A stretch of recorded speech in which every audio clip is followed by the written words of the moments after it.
Good evening and welcome to A Celtic State of Mind. I'm Paul John Dykes, and tonight I'm joined by Kevin Graham and Kevin McCluskey for a rather unusual post-match bulletin. So much so that before we even go live, there's 250 comments on the stream, which is utterly bizarre, but probably for obvious reasons. Kevin Graham, I'm going to come to yourself. That was a capitulation, I think, particularly after Maeda gets sent off. We went off the pot there. Bizarre. A bizarre second half performance by Celtic. The last half hour was like the end of Quadrophenia. We're like Jimmy's moped, He just threw it off, beat your head, and we've just smashed everywhere. I don't want to laugh. I don't want to laugh, but yeah, I like the analogy. We had no shape, no fight, on or off the park. I didn't ken what was happening after Maeda got sent off, and we could tell it was coming. We could tell that we could tell it sending off was coming, but he gets sent off. We've made subs, which is like, I don't think, did any of the subs touch the ball in the last half hour, or haven't they got an absolute? I think James Forrest gave a ball away. I think Matt O'Reilly kicked a couple of corner kicks. He was trying, yeah. I don't think David Turnbull actually touched the ball. We completely were battered in that last half hour, completely played everywhere over the pitch. But it doesn't change my opinion overall that the players who didn't have a pre-season have a very, very big pre-season ahead of them to prove that they can actually give anything to this team. I think tonight is absolutely awful, and I don't think anybody comes out with any credit whatsoever, especially any of the back five. And just before, when we went 2-1 up, I was thinking about it. I'm going like that. Our back four's been absolutely terrible. Then within about 7.5 minutes, when our back five's been absolutely terrible. Yeah. Absolutely woeful. Bernabe, Starfelt, Kubiashi and Ralston were ranked rotten. It looked like they should have been running about for Dundee United, never mind Celtic. It's a really, really worrying last half hour. And I worry about it tonight, but I'm sure by the time I get to tomorrow, I'll be like that. Well, it was a worrying half hour. Well, I mean, I'm going to stand by what I says actually before the game, Paul. When people were saying, "Oh, that's quite a strange team. That's quite a strange team." That team's good enough to beat any team in the Scottish Premier League, probably out with our main rivals. It is. Every one of the 11 boys and every one of the players that we brung on was good enough to play for Hibs tonight, was good enough to play for Hearts, Hibs, Aberdeen. There's no excuses that we brung in. There's no excuses that we brung in fringe players. The fringe players should be good enough, but that last half hour was a disaster on and off the park. And I'm only just talking about that last half hour. I'm not talking about the whole season. That last half hour was a disaster on and off the park. Nobody comes out with that with credit. Nobody whatsoever. No, it was bizarre. It was actually bizarre to watch even Ange, darting about, looking about, almost as if he couldn't believe what was going on. I pinpointed the sending off. I'm not blaming Maeda for the capitulation. I'm going to come to you, Kevin McCluskey. But some of the bigger issues, I think, that we need to take away from these last few games. The first thing I would say, Rangers, St Mirren, and then tonight against Hibs, Ange has approached these completely differently. And that's what we were saying at the beginning of the game, Kev, that we thought we were getting to know the inner workings of this Ange Postecoglou, where he's looking for a team who are playing at the optimum at all times. We're going for all these records. Listen, let's look at this in perspective. We're going for a treble, right? So I'm not writing anything off. But he has approached these games slightly differently. And Will Hannigan comes in to say, is it just me or do these games feel more like pre-season friendlies? They do feel like bounce games. There has been a different approach to these games. I'm going to say that even in the first half when we were playing well, to go with Will's point there, when we played okay in the first half, the game was utterly shapeless. It was an utter mess of a game. Both teams were just, there was bad passing everywhere. As you say, it looked like two teams trying to get up to speed, not at the end of the season. It was a bizarre game of football. Yeah. But still, no excuses. It's not an excuse, but you're looking even at tonight, 1,300 people tuning in live, because that is the kind of reaction you're going to get if you put in a performance, if you put in a shift like that, Kevin. And I agree. I think up to a point, Starfelt was getting past marks in the defence. I think you look at Bernabe going forward, he's done quite a few decent things. As a defender, I'm not seeing it. Kobayashi hasn't had a good game yet for Celtic. I'm talking a good game from start to finish in 90 minutes, where after the game you say, by the way, Kobayashi's played well. Scott Bain, eyebrows were raised when he got his 3-year deal, his extension, and the eyebrows were raised because of what we've seen tonight. Now, up to that point, he'd made quite a few decent saves. Let's not forget, he probably prevented us from getting a right tanking tonight, because there was at least 2 occasions where he's made good saves. But if we're looking at it, and I'm going to come to you first, Kevin McCluskey, on this, as a bigger kind of picture, looking at the bigger issue, we have survived in the main on a squad really of about 16, and we have been lauding that moment in a game where we can bring on the 5 strong subs from the bench. And we can't change that. That has been the state of play all season, Kevin, right? All of a sudden, we've got 3 injuries. We've got Carter Vickers-Johnson and we've got Moy out. That's when we start dipping in. So we're bringing in second stringers to start games, and we're bringing in maybe third stringers on the bench who can't make the same impact. And I think that's the biggest issue that we have seen from these last few games, the squad depth. We maybe have a decent squad of 16, go beyond that, and they're not as great. If you're looking at your second choice left back, not as great. Your second choice right back, definitely not as strong. Your centre-half position beyond Starfelt and Carter Vickers, you're struggling to find one. And I think that's what's come through loud and clear over the last 2 games. Yeah, definitely. I can't remember which game it was. It was one me, you, and Big John Hughes did. And John says that when we're doing the pre-match show for it, actually. It was one of the games we were without a couple of players, and you look at the bench, and it was the first time all season that you looked at the bench and went, if we're struggling today, who's coming on to change this for us? Because all season we've spoken about the depth of squad that we've got, and why we've got the biggest squad, and there's 2 players for every position. And I think for a long time we really believed that we did have 2 first-team players for every position. But as the season's gone on, and especially in these last few games, you're beginning to realise that maybe some of those squad players that we've got, or the second-choice players, are not going to challenge to become first-team players like we want them to.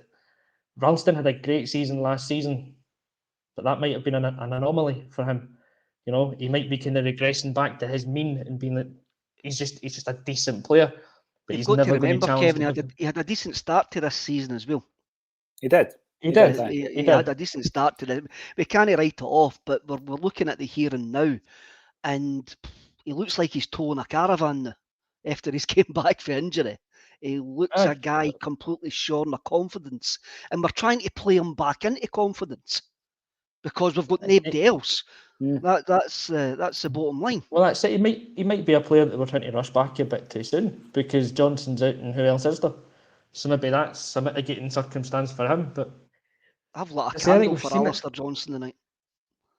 I've lit a candle for him. Can I play devil's advocate here, right? We've basically seen a performance which was really, really poor. We've probably seen it coming because the last 2 games before tonight were also very, very poor. If you're coming up against a team like St Mirren and Curtis Main is almost scoring 4 goals against you, that's a poor performance, right? However, what I don't want like comments like that player should never play for Celtic again. This player should never play for Celtic again. And that's what we're getting in the comments. Now, everybody is welcome to bring that kind of chat into the equation. But let's be honest, Kobayashi will play for Celtic again because he'll be playing in the cup final. Because we're not going to revert back to Iwata. I know Stephen Welsh is on the bench. Kobayashi will be playing in the cup final. Kobayashi will be playing on Saturday.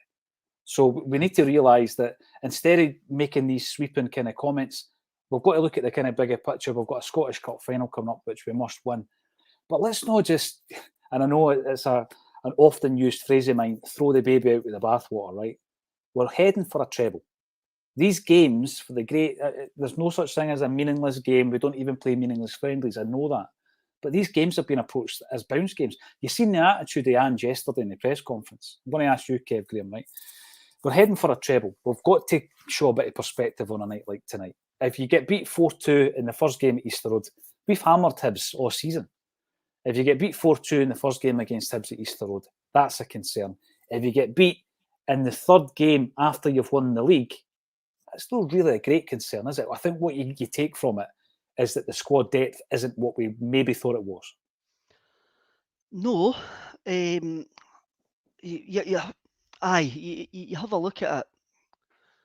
The squad depth maybe isn't what it is. I think only the part of the night that maybe will be has had a lot of chances has been Burnaby. And and even then you can probably count them on like it's under probably 10 starts that he's had this season, and when I would actually look back at it, and he just seems to be floundering every time. And now again, it's another big pre-season for him because he's a year in the country. He should be settled a bit more. We can't write off any player because we have spent quite a bit of money on him. We have spent quite a bit of money on him, but you look at guys.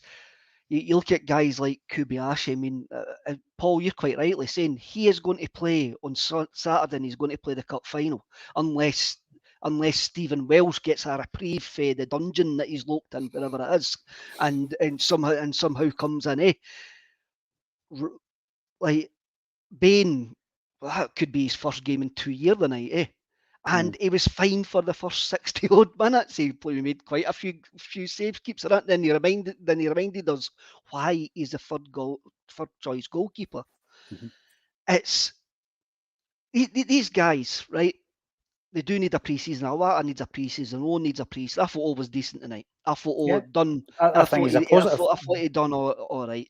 Kobayashi, I mean, you're saying that he's going to play the next 2 games. How much ready break can we feed on him for the next fortnight to get him ready for a big beast for Inverness to try and knock him about the place, Because he is going to play in the cup final unless Ange decides to go with Iwata again, It's I think they've maybe been brung back down a peg with the standard depth and standard of the squad, but I'm not saying in hindsight. I think that drop.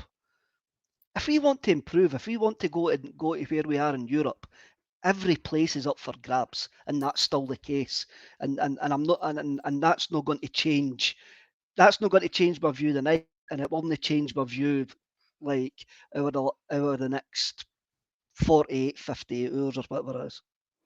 Well, this is the thing again. 1,500 tuning in to vent, and that's understandable, and that's what we're able to do as football fans. And I'm keen to get some of the comments coming in. Jake, meaningless game, but the gap between the strongest 11 and the bench is frightening. Our squad depth is shocking. Any injuries next season, and we will be ripped apart in Europe. This is a concern, right? So you go into a game like tonight and you play Scott Bain, and as Kev says, quite rightly so, he's not really played for 2 years. You put him into a test like tonight, he should be able to pass with flying colours, Kev. Every one of our squad should be able to deal with Hibs. Every one of our squad should be able to deal with the vast majority of domestic challenges, if not all of them. But my biggest concern has always been going into like a cup final, going into a game against Rangers, going into a European game, and having to call on somebody like Bain. And it's quite clear they're not up to scratch. Again, I don't like writing players off, but I've not seen enough defensively, Kev. I'm talking to you, Kev McCluskey, from Burnaby to suggest that he is going to turn this round. I mean, some of the things we're talking about are basics. The amount of slack passing in the defensive third is quite alarming. And the only saving grace for Kobayashi for me for the cup final is the fact that he should be flanked by Taylor, Johnston, Starfelt and Hart. So there's only one real concern in there, and that's probably Kobayashi. Whereas tonight, other than Starfelt, you're probably concerned with everybody that's surrounding him in the defence. So yeah, I go back to it. I think we do need to strengthen this summer, but you know, we're heading towards a domestic clean sweep. I just think we've genuinely took our eye off the ball, and Ange is genuinely taking his eye off the ball. And when he's questioned about it, he's quite defensive because he says, "What I can tell you is we're champions." I mean, is he right to be bullish? Is he right to be defensive when he's questioned about these things? Don't know is my answer. It's a tough one because we spoke about this before the game. We won the league after 34 games of the season, and for the first 34 games of the season, we were solely focused on winning the league, and that was our be-all and end-all and our everything. And we were playing a first-strength team. We were calling on the strength on the bench that we had, and we were winning games. The last 3 games, whatever it is now, we have taken our eye off the ball a wee bit, but we've done, and Ange has done what us as fans wanted him to do, I think, with the team. He's changed it around. He's brought other players in. He's given boys a chance. We just haven't got the results that we wanted. And I think to a degree, he's right to say, coming into the season, we could lose all 4 games after winning the league, but we're still going to be champions. And he's still got a cup final to play. We could still end the season as treble winners, and I think we'd all be pretty happy if that's how it ends up in a couple of weeks' time. These last couple of games have just proved to us that, maybe the depth isn't as, it's not as deep, it's not as strong as we thought it was. We do need to go out and strengthen in the summer, but we knew that anyway, because we were always going to have to do that if we want to progress in Europe. Yeah, I think these last couple of games have maybe just highlighted some truths that we didn't want to see. But if you listen to Jim Orr on a Friday afternoon, he's been banging on about these things for the last few months. And Big John, Big John as well. Aye, and Big John as well. It's been a known that we've just not wanted to always admit. It's been there. We'll strengthen in the summer. We'll come back stronger. These few games have just made us aware that we're not as infallible as we thought we were. That's right. 2 things. I'm going to start off with this point, Kev. O scores a cracking second goal. I thought, the close control, the finish, he showed a real composure in the penalty box to do that. It was excellent. They tried their best to try and find some kind of issue with that on VAR, but, we're 2-1 up, and that's after 57 minutes, right? Then what I think happened there is we make 3 changes, and one of the changes, and this isn't with hindsight because it was spoken about throughout the game, one of the changes probably should have been Maeda. Now, I know managers might not like putting on a player and then taking him off, but for some strange reason, Maeda seemed determined to just get stuck in about, but not in a good way. He was on a booking, and you just knew he wasn't going to get away with as many fouls as Todd Cantwell did at Ibrox. And lo and behold, he doesn't get taken off. And, a mere 3 minutes after the substitutions, he gets sent off. So you've got the substitutions, which obviously changed the flow of the game. And then you've got Maeda getting sent off, which completely changes the whole, the ebb and flow of the game. And we end up getting beaten pretty comfortably by Hibs. You look at the obvious error that Bain makes with that long-range effort, but also at the back post, Bernabei is so weak going for that header, and Bain should also stop it. It's at his near post. That's bread and butter for a goalie. So in the great scheme of things, it's a poor loss. But, the margins can be that fine. But what I'm going to say to you is, see, all season, we have been saying about the 5 subs making this great impact. We've got a great squad of 16. The second choices in each position, or most of the positions, are very good. Maybe Ange has known all along that that's not the case. Maybe that's why so many players have had so little game time. Kobayashi and Awati barely kicked a ball, let's be honest, right? Only recently have they started coming into the team. Bain hasn't played for 2 years, as you said. Joe Hart has played every game bar 2 games, and those 2 games have been in the League Cup.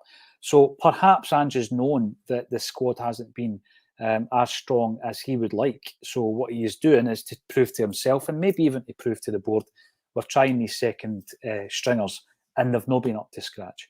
So we go into the summer, and maybe we would have bought 4 players in the summer. Perhaps we will now go out and buy 6 players. So I'm trying to look for a positive from this, Kevin. The first point is, up until a certain point, with 2 things happened, with the red card and the subs, we're winning the game. The second one is, maybe Ange had to prove to himself, maybe prove to the board, the squad isn't as strong as us as fans think it is. I don't know if it's going to change what Ange was going to do in the summer anyway. I mean, I'm sure, as you say, he knew. And I'm sure that he's using all the data that we didn't get to see to make these choices that he's actually making. I mean, you have a look. He done this at Bodo as well, when we went out there in the second leg and he completely chucked to a shadow side. and he's been. I think he's been a bit fly over the last couple of weeks. Every position's up for grabs. Every position is up for grabs if we want to go far in Europe. But what we can only concentrate now is we've got a 2 weeks coming, which if we were in form, we wouldn't be worried about going into a cup final and actually getting picked up. Are we worried about going into a cup final? After Great watching question. that, Great question. after watching that last half hour, and in the aftermath of watching that last half hour, of course you're worried about going into a cup final. I mean, one he'd Billy Dodds is going to be like a teenager and Summers a night, man. He's going to be over the moon that we seen that our form's going to be our form's dropped off that cliff. Eh? So we need to take it in sort of isolation, but then we need to go back. Well, how many games? We've only won one game in the last 6. So the form is completely, we've stopped. We're in the hard shooter. We're waiting on the AA coming to pick us up. And that AA has to come out in the next 48 hours against Aberdeen for a 12:30 kick-off. Then the build up to the cup final, we've got to actually get a jump start for somewhere. We need a jump start for somewhere, and hopefully it starts on Saturday. But as I says right at the start, even Ange doesn't come out with credit in that last half hour. Well, Not at all, because let's go back. Can I mention? Let's fire the Brendan Rodgers klaxon. Oh, Rodgers knew what to do when you went down to 10 men. I do have sound effects on this board here. I don't know if they work. I know you do. I might just try them while you're talking, right? Tell me if you hear any. No, I didn't hear nothing. No.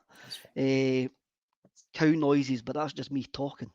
But this is that last half hour was terrible. But overall, it doesn't change what I feel the team actually needs. What I'm seeing tonight has gone well. These boys, the guys at the fringes, still need a massive pre-season. The boys brung in January still need a massive pre-season, and we can still get strengthened everywhere in the park. It doesn't change watching that last half hour. It didn't change getting gubbed at Ibrox. It didn't change watching Curtis Main look like the two Ronaldos on Saturday. My view has not changed what we need to do in the summer. But you didn't want to get beat off cabbages at any point, eh? And like they'll have their nice wee night tonight, and.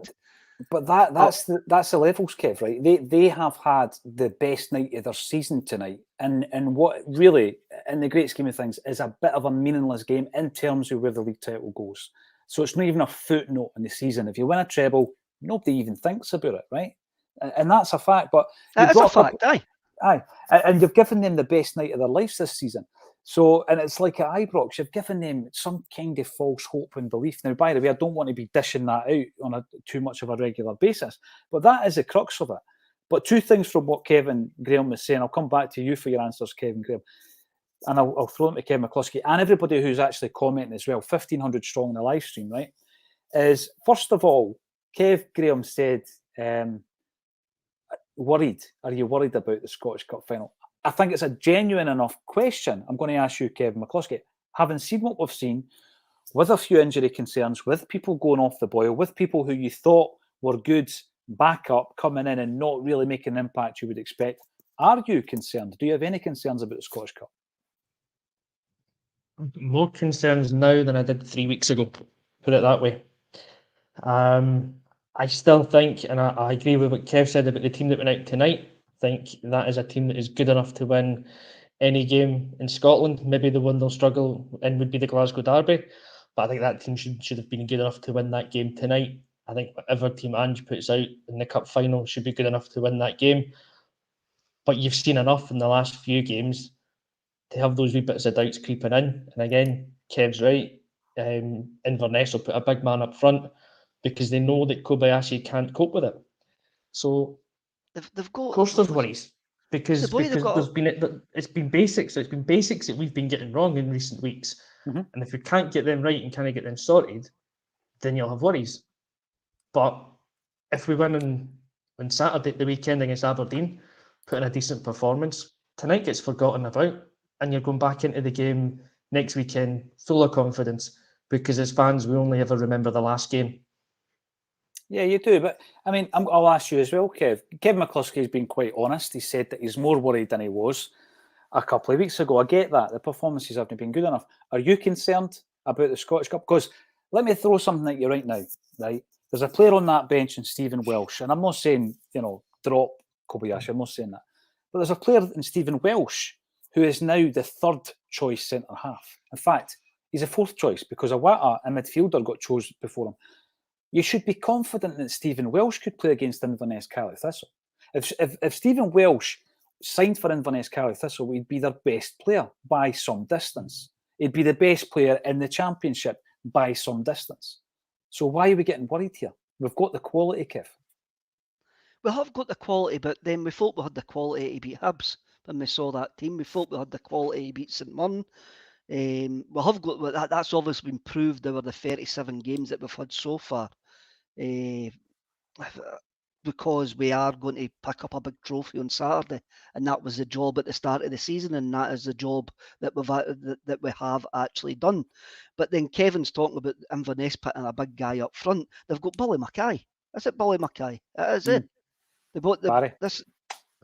Billy. No, Billy Mackay, I think it is. It's Billy Mackay. He's been around about the block a bit, has troubled us before. He'll be looking at that big Japanese centre half, going like, I could have a field day here. I could have an absolute field day here. And I think that's probably more a worry. But what I'm that last half hour, I'm probably more worried about the lack of leadership on the park and off the park. Mm-hmm. In that last half hour, we downed tools. We lost shape. We lost everything. In there, both on and off the park. And that is a worry straight after the game. Will it be a worry when I get on my bus at 10 o'clock on Saturday morning? Probably not. It will only be a worry then. But at this precise moment in time, 27 minutes into this podcast, of course it's a bloody worry that we didn't show any leadership and shape and that. But that's because we cover every game. We cover every game, Kev, and we do it right on the final whistle. We always have them for the last 3 years, and that's what happens. I'm going to put it out there and say that there was 3 big moments there. The substitutions, the red card, and then Scott Bain forgetting that he was a goalie. And it all happened within, 10 minutes of the game. And the game was thrown right on its head at that point, and we didn't recover for it. And that goes back to what Kev just said there about the leadership. Because what you're expecting then, Kev, all right, a wee bit of adversity. But we've got enough players, we've got enough experience here to say, listen, calm down here, and we can get on with this. Now, the other thing, in the space of 7 minutes, we saw the resurrection of Gordon Marshall and the resurrection of Mark McNally and Anthony Ralston getting away that penalty kick. What was he actually getting? The boy had no chance. He's mentioned Marshall, Brennan Rodgers, and Mark McNally all in the one podcast. I'll tell you, that's a hat trick and a half. That's a treble, and we're going for a treble. Jake, you're talking on the YouTube, Bain, Kobayashi, Bernabe should never play for the club again.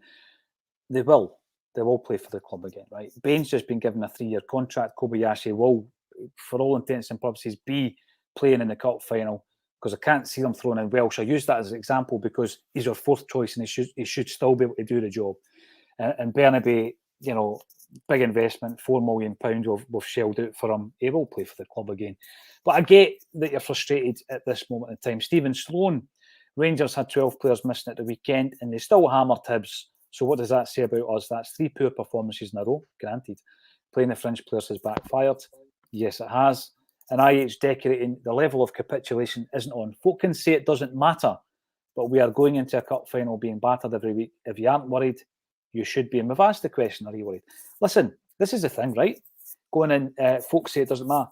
If it didn't matter, we wouldn't be bothered by it, and we are bothered by it. You don't like seeing Celtic getting beat in any competition.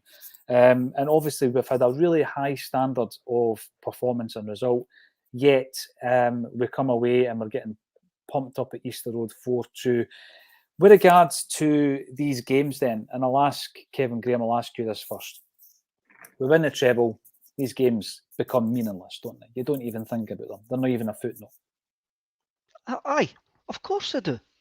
Of course they bloody do. That is football, eh? That is absolute football. You count your medals, you didn't count the points. That's it. And at the end of the day, if I leave Hampden at 9 o'clock or whatever time the game's going to finish at, hopefully it's not 9 o'clock because that means it's went to extra time and penalties probably. When I leave Hampden next a week on Saturday, and I've seen Callum McGregor lift the Scottish Cup. I only remember getting battered off Hibs. I only remember getting battered off Rangers 3-0. I only remember drawing with St Mirren at home. Of course I only.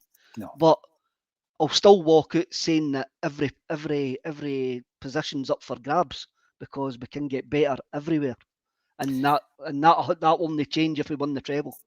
Yeah, Because you're right. I'm greedy. I want Europe. You want everything, No. exactly. Aye. And you've got Peter King, Kinmaida playing the final. Yeah, he'll be banned. He'll be suspended for the Aberdeen game. Am I right? 1 match ban. Is that right? Who can play in the final? Yeah, 1 match ban back for the final. Yep. So that he might be on the park. Unsure if he was. I don't know what on earth he was playing it tonight. And Maeda, you know, Maeda, in terms of discipline, he's not the type of guy you would expect to do that tonight. It was really indisciplined. And it started a kind of chain of events for us, unfortunately. And we weren't able to come back from that. The other thing I'm going to ask the pair of you is because Ange has been bullish. He's been bullish this week, and we praised him for it. We've been praising him all week for coming out, defending the players, reminding the media that we are champions and we should probably get more credit than we get because we get very little credit for that. What's his approach after this game, Kevin McCluskey? What does he say after this game?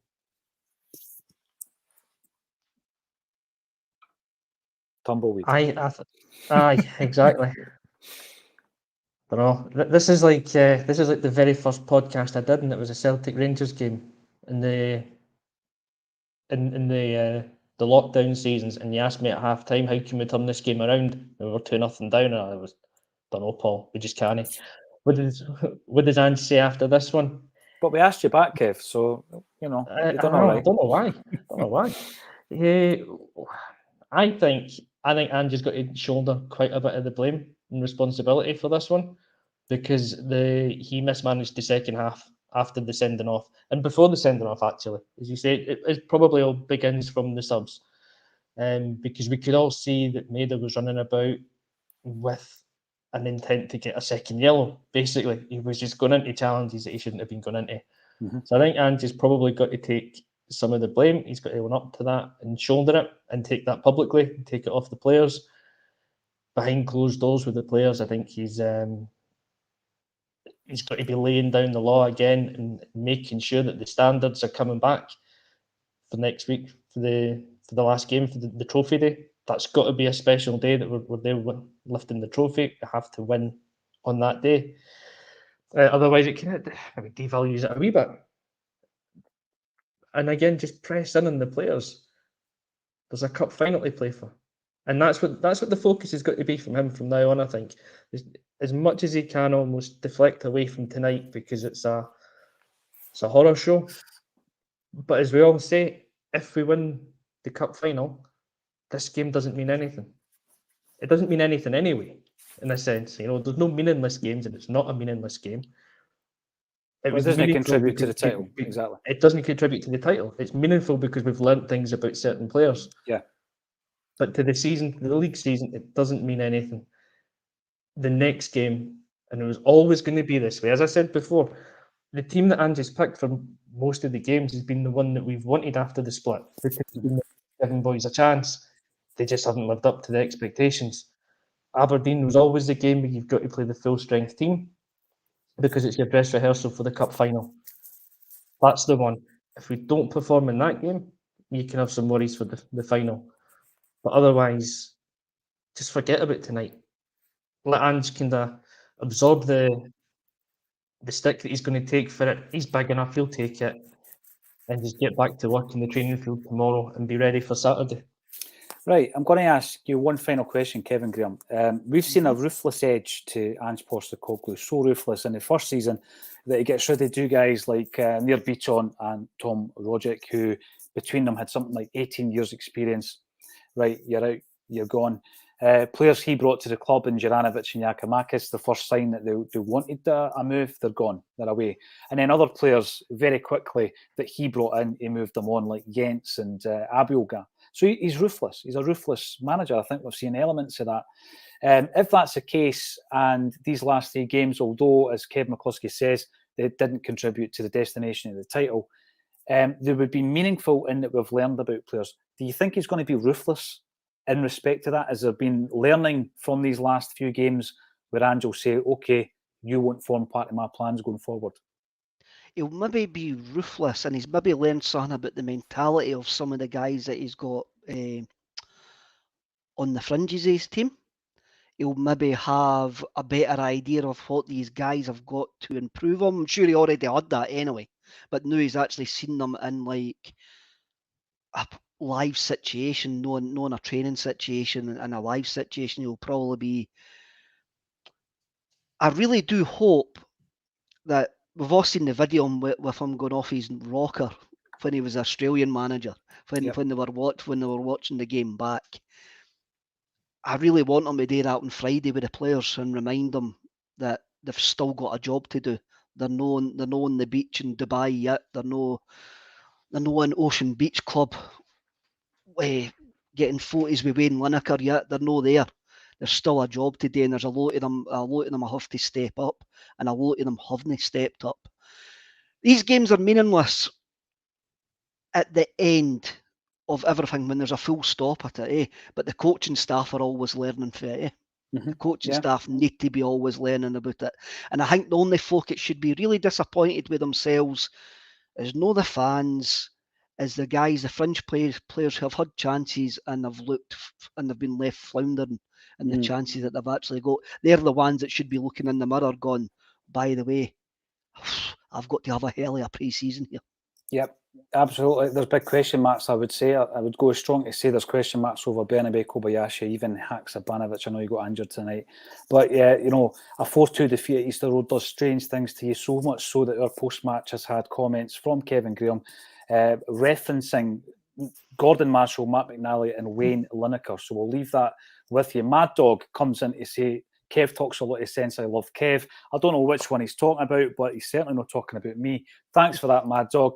And thank you for the 1,500 fans, most of whom were Celtic supporters. There's a few lurkers that Kevin was able to get rid of pretty sharpish, for joining us tonight, because you know what? Emotions run high if Celtic get the beat, and that's what happened tonight. I think we've kept it as balanced as possible. Thank you all for getting involved. If you want to support what we do, give us a thumbs up on the YouTube, subscribe to the channel to comment, and if you want to come along and see Jackie, I think we've got 7 tickets left. Jackie McNamara Friday night at Gracie's. We can ask him what he thought about it as well. First goal ever scored for Celtic was at Easter Road. You remember that? The wee dink over? Brilliant goal. Aye. And we were wearing a black away kit that night as well. Set up by Simon Donnelly, was it not? It was a lovely wee pass. Yes, a lovely pass from Sid. All I've got to say is, listen, we've got a massive game in terms of not the importance, but the occasion on Saturday. It's a full house at Celtic Park.